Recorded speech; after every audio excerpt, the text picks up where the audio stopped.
Assalamualaikum warahmatullahi wabarakatuh. Salam sejahtera bagi kita semuanya. Semoga kita semua berada dalam lindungan dan karunia Allah Subhanahu wa taala.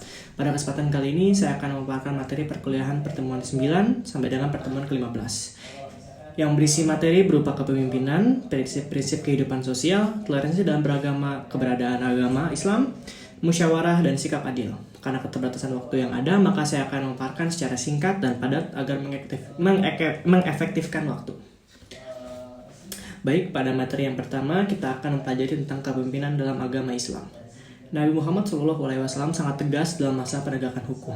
Tidak pernah menetapkan suatu hukum dengan rasa belas kasihan, pilih kasih, ataupun tebang pilih. Tidak memihak kepada siapapun, baik pada pejabat pemerintahan, sahabat, masyarakat kecil, maupun anggota keluarganya sendiri, termasuk anaknya. Ialah sosok pemimpin yang mengedepankan kebersamaan.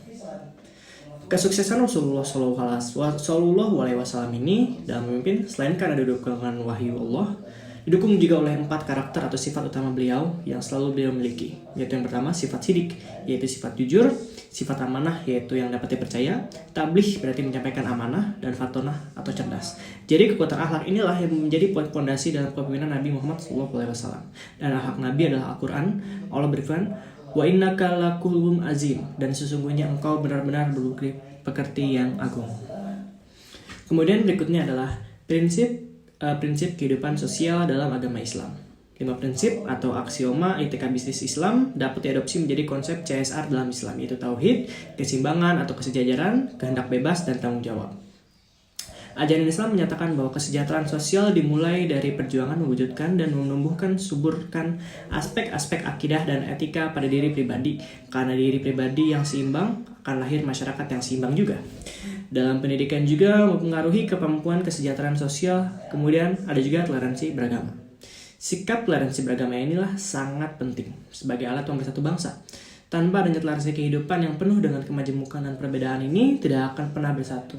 Indonesia merupakan salah satu negara dengan tingkat kemajemukan yang cukup tinggi, suku budaya yang cukup beragam, dan bahasa daerah yang cukup banyak.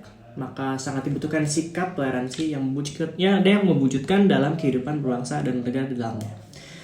Setiap orang harus saling mengerti dan memahami akan arti perbedaan. Namun fenomena yang terjadi akhir-akhir ini masih banyak terjadi gejolak sosial yang timbul dari akibat kurang bisanya menegakkan sikap toleransi, khususnya sikap toleransi antar umat beragama. Toleransi merupakan bagian dari visi teologi Islam yang sejatinya harus dikaji secara mendalam dan diaplikasikan dalam kehidupan beragama, karena ia adalah suatu keniscayaan sosial seluruh umat beragama dan merupakan jalan bagi terciptanya kerukunan antar umat beragama. Kemudian saya akan memaparkan 4 faktor utama yang menyebabkan toleransi yang unik selalu mendominasi perilaku umat Islam terhadap non-muslim. Yaitu yang pertama, keyakinan bahwa manusia itu hakikat penciptanya merupakan makhluk paling mulia dari makhluk lain, apapun agamanya, kebangsaan, dan rasnya.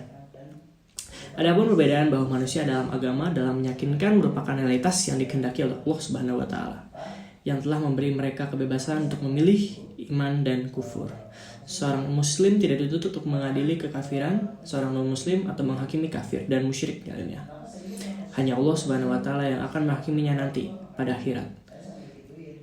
Keyakinan bahwa Allah Subhanahu wa taala memerintahkan untuk berbuat adil dan mengajak kepada budi pekerti yang baik meskipun kepada orang syirik sekalipun. Allah Subhanahu wa taala juga mencela perbuatan zalim meskipun terhadap kafir juga. Lalu materi selanjutnya yaitu kebenaran agama Islam. Bukan hal negatif bagi agama untuk mempertanyakan, karena nantinya kesadaran akan Tuhan hanya bisa dibangun dari atas dasar pengetahuan yang kukuh. Dari manusia yang pertama seperti Nabi Adam alaihissalam hingga Nabi terakhir Nabi Muhammad SAW dijelaskan pesan yang dibawa kepada umat manusia tidak pernah berubah, yakni perintah untuk menyembah Tuhan satu-satu Tuhan yang benar dan ikuti teladan para nabinya. Peran Islam tetap sama, yakni menyembah Allah dan mengikuti utusannya, seperti halnya dari manusia pertama Nabi Adam alaihissalam. Rasulullah pernah bersabda, "Wallazi nufsuhu madin maidadi la yusmu'u bi ahidun wadizil yahudunya laran siutu yumu tawalum bin bazi utubihil illa kana min ashabinar." Demi zat yang jiwa Muhammad di tangannya, tidak ada orang dari umat ini, Yahudi atau Nasrani, yang mendengar tentang aku kemudian mati dalam keadaan tidak beriman kepada risalah yang aku bawa, kecuali dia termasuk penduduk neraka maksud saya. Kemudian materi selanjutnya yaitu musyawarah. Musyawarah merupakan kegiatan perundingan dengan cara bertukar pendapat dari berbagai pihak mengenai suatu masalah untuk kemudian dipertimbangkan dan diputuskan serta diambil yang terbaik demi kemaslahatan bersama. Dalam Islam, musyawarah adalah suatu amalan yang mulia dan penting sehingga peserta musyawarah senantiasa memperhatikan etika dan sikap bermusyawarah sambil bertawakal kepada Tuhan yang Maha Mengetahui dan Maha Bijaksana. Lapangan atau objek musyawarah adalah segala problem kehidupan manusia. Namun demikian, tidak semua persoalan dalam Islam bisa diselesaikan dengan cara bermusyawarah.